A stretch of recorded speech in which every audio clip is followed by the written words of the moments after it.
Na Band FM, quem ama não esquece.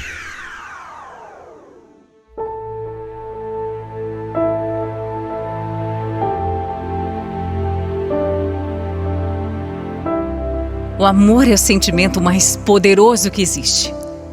O amor, quando é verdadeiro, pode sim mover montanhas e transformar vidas. Eu tinha 25 anos e uma vida muito boa. Era jovem, tinha um ótimo emprego, numa empresa que era muito legal. Tinha uma família unida. Estava feliz da vida, curtindo a minha solteirice. Era uma vida normal, de uma jovem normal. Até que do dia para a noite, tudo mudou.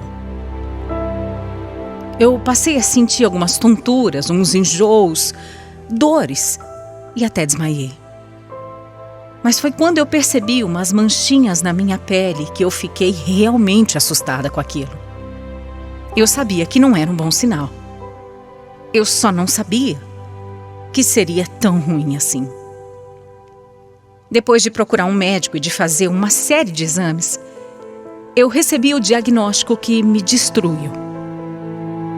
Leucemia. O que para mim, eu confesso, já foi uma sentença de morte. No começo eu até neguei a doença. Eu disse para mim mesma que aquilo era um absurdo, que não podia ser, não fazia sentido nenhum. Só que depois eu simplesmente caí numa depressão. Eu me fechei totalmente para o mundo e até pedi afastamento do meu trabalho. Os meus pais, coitados, estavam desesperados, querendo que eu fosse logo começar a me tratar. Mas eu não me via capaz de fazer isso. Eu não me via forte para lutar contra tudo aquilo. Eu sabia como era, sabia o que eu teria que enfrentar daqui para frente. Não fazia nem 2 anos que eu tinha visto a minha avó definhar por conta de quimioterapia. E ela nem sobreviveu. Para que eu ia fazer isso?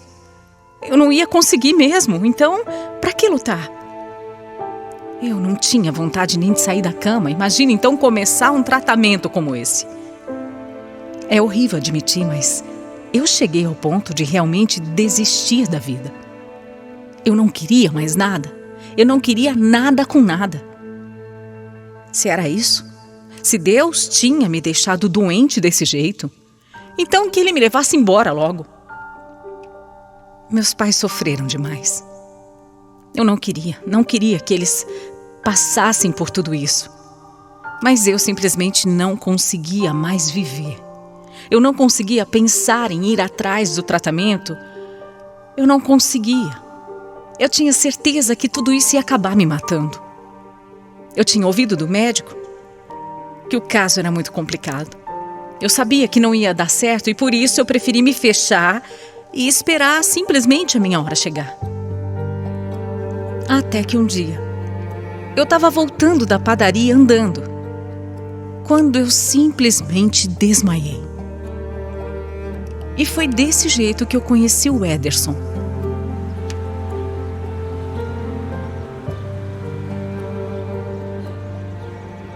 Puxa, graças a Deus que você acordou. Como é que você sai desmaiando assim no meio da rua, moça? Isso não se faz não, eu quase morri do coração. O quê? O que aconteceu? Desculpa, Não, eu tô brincando com você. Não precisa se desculpar, não. Imagina, eu fiquei muito assustado. Mesmo, eu tava aqui passando, de repente eu vi você apoiando ali no muro e depois você já caiu. Bom, nem precisava ter me ajudado, tá bom? Era melhor você ter me deixado morrer mesmo. Nossa, credo. De nada, viu?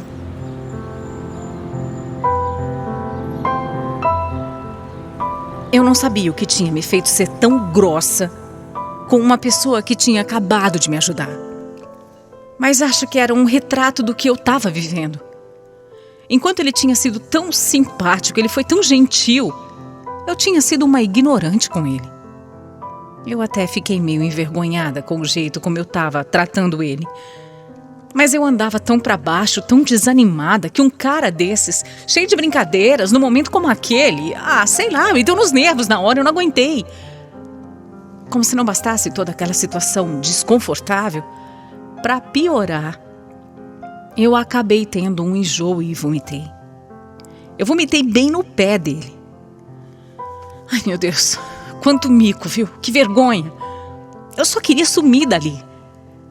Mas ele era um cara tão do bem que quando eu fui tentar ir embora, ele nem deixou, ele me segurou. O Ederson disse que estava na cara que eu não tinha condições de sair dali sozinha. E falou que queria me ajudar. É claro que na hora eu recusei, né? Até porque eu não sabia nem quem era ele. Mas ele insistiu e pediu para que eu pelo menos ligasse para alguém para ir me buscar, porque ele ia ficar ali esperando.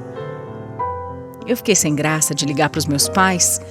E como eu já estava perto de casa, falei que ia andando e que ele podia me acompanhar até lá. E assim nós fomos 2 quarteirões, sem trocar uma palavra. Eu estava me sentindo péssima com a situação e também estava muito fraca. O Ederson também não falava nada. Mas eu percebia que ele me olhava, assim, de canto de olho, sabe? Para ver se eu estava bem. Quando nós chegamos, eu pedi desculpas por ter vomitado. Mas ele só pediu para eu me cuidar e foi embora.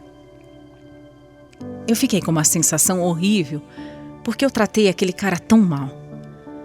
Mas eu também não tinha nem forças para falar mais nada. Eu vi o Ederson se afastar, ir embora, e eu fiquei com um nó no estômago. Só que, para minha surpresa, 2 dias depois, alguém bateu em casa. Era ele, todo atrapalhado.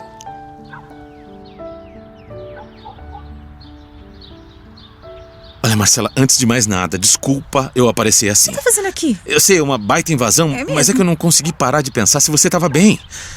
Quer dizer, eu tava na cara, você não tava bem, naquele dia você não tava. Olha, não sei. Mas você melhorou? Você tá melhor? Você procurou um médico? Tá tudo bem. Eu melhorei sim. E você nem precisava vir até aqui, viu? É que eu trabalho aqui do lado. Naquela loja de carro grande ali na rua de trás, sabe? Olha que coincidência. Eu sempre passo na frente da sua casa e nunca tinha visto você. Mas olha, foi até bom você aparecer. Eu queria aproveitar e te pedir desculpas pelo modo como eu tratei você. Ah, imagina. Depois que você me ajudou. Principalmente, por eu ter vomitado no seu pé, né? Deixa pra lá, o tênis já tá limpinho. E que bom que você tá bem, viu? Então, eu vou indo. Tá bom. Não quero incomodar também, mas olha, procura um médico, viu? É importante.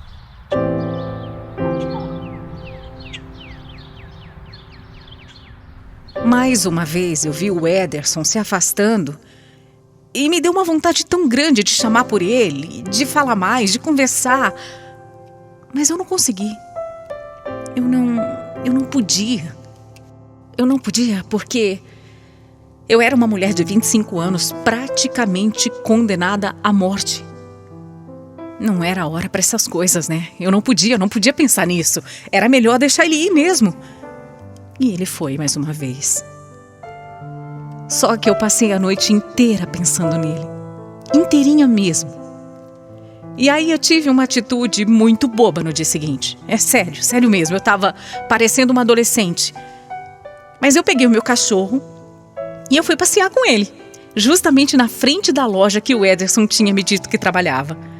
Só pra ver se eu encontrava com ele de novo. Pro meu desânimo, eu não vi. Mas sem perceber como eu estava sendo ridícula, eu continuei lá andando de um lado para o outro na frente da loja, até que eu encontrei com ele. Nossa, meu coração deu um pulo e eu me senti tão boba com isso. O que estava acontecendo comigo? O que eu estava pensando, gente? Que cena ridícula, eu tinha que sair dali, eu tinha que ir embora. Mas antes que eu desse meia volta, ele me viu e veio correndo na minha direção. O Ederson abriu um sorriso tão lindo que fez até as minhas pernas tremerem. Ele ainda foi simpático, como sempre, dizendo que naquele dia estava usando um tênis velho e que se eu precisasse vomitar, estava tudo bem. Eu fiquei sem graça na hora, mas ele era muito legal. E disse que estava saindo naquela hora para almoçar e perguntou se eu não queria ir junto com ele. Eu topei. Apesar de não estar com a menor fome, eu fui. Aliás, eu não tinha fome há muito tempo. Nós fomos andando e dessa vez conversamos muito. O Ederson era muito gente boa. Ficou perguntando várias coisas de mim. Eu não queria falar pra ele que eu tava doente, né? E que provavelmente eu nem ia melhorar. Eu não queria assustar ele, nem afastar ele de mim. Eu não queria falar de problema porque, pela primeira vez em semanas, eu tava, enfim, me sentindo feliz. No final do almoço, ele me acompanhou até a minha casa e aí, sem eu esperar, ele pegou a minha mão e avisou que ia me beijar. E eu achei aquilo tão fofo, tão respeitoso, mas ao mesmo tempo tão cheio de atitude, né? Ele não estava pedindo, ele estava avisando e eu queria muito, muito aquele beijo. Mas no meu coração alguma coisa estava me incomodando ainda. Não era justo, né? Eu, de repente, tá começando uma coisa que nem futuro ia ter. Eu precisava ser sincera com ele. Mas naquele momento eu só consegui fechar os meus olhos e me entregar àquele beijo. Eu só queria me sentir uma pessoa normal por alguns segundos só. Eu queria tirar aquele peso que estava em mim há dias. E foi o melhor beijo da minha vida. Foi tão bom, foi tão gostoso, foi tão cheio de amor. No dia seguinte, o Ederson apareceu em casa depois do expediente e me convidou para passear. E aí sim, eu criei forças e contei tudo para ele. Tudo, tintim por tintim. Disse que eu tinha sido diagnosticada com leucemia e que eu não tinha coragem de começar o tratamento porque eu acabei entrando em depressão. Disse que até pedi afastamento do meu emprego e que me fechei no meu mundo. E ele ouviu tudo com tanta atenção. Eu não sabia o que ele estava pensando e isso foi, me dando uma angústia. Mas eu falei que tinha que ser sincera, que não podia começar um envolvimento com ele àquela altura e daquele jeito.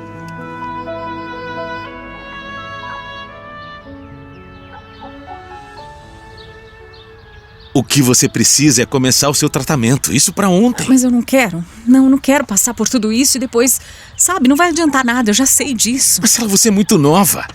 Tem muita chance de se curar, sabe? Por favor.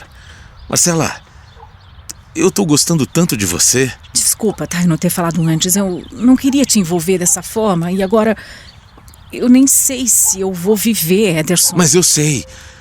Você vai viver sim. E eu tenho certeza absoluta disso. Absoluta. Foi assim que eu me apaixonei perdidamente. No momento mais difícil da minha vida. Não era justo com ele começar um namoro naquela situação. Ia ser muito sofrido, mas a razão fugiu das minhas mãos. Nós estávamos completamente apaixonados e, sinceramente, foi esse amor que me deu forças para lutar. Esse amor reacendeu a minha vontade de viver. Esse amor me trouxe de volta para um motivo maravilhoso, que era tentar, que era lutar pela vida. Eu não podia morrer agora que eu tinha conhecido o amor de verdade. Eu não podia deixar de viver aquela história ao lado do Ederson, o homem da minha vida. E meu Deus, que homem! Ele foi incansável. O nosso namoro era tão recente, ele não tinha obrigação de nada, mas ele fazia tudo, absolutamente tudo. No dia seguinte, eu já fui atrás de começar as minhas sessões de químio e ele esteve comigo o tempo todo. Como ele cuidou de mim, como ele me fazia bem. Olha, se não fosse ele... E foi o Ederson também, que me mostrou que talvez eu estivesse vivendo tudo aquilo por alguma razão. Para aprender alguma coisa, para tirar alguma lição daquilo, para sair melhor mesmo. A fé dele em mim me contagiava e me fazia ter fé também. Ele foi tudo. O processo todo foi ruim, foi péssimo. Mas enquanto eu sofria fisicamente, emocionalmente eu me sentia bem segura, eu estava feliz, por incrível que pareça, né? Eu não tenho dúvidas de que aquele amor recém-descoberto salvou a minha vida. O Ederson salvou a minha vida. Químio, cirurgias, inúmeras internações, complicações, perda de cabelo. Nossa, tanta coisa que eu só aguentei porque ele estava do meu lado o tempo todo. Graças a Deus eu saí vitoriosa dessa batalha, que nem todo mundo tem a sorte de sair, né? Deus me deu uma chance, a chance que eu tanto pedi, de poder viver a minha história de amor, porque era isso que eu queria. História que esse mês completa 9 anos. Ederson, você é o amor da minha vida. Obrigada por nunca ter desistido de mim e nem deixado que eu desistisse. Eu amo você.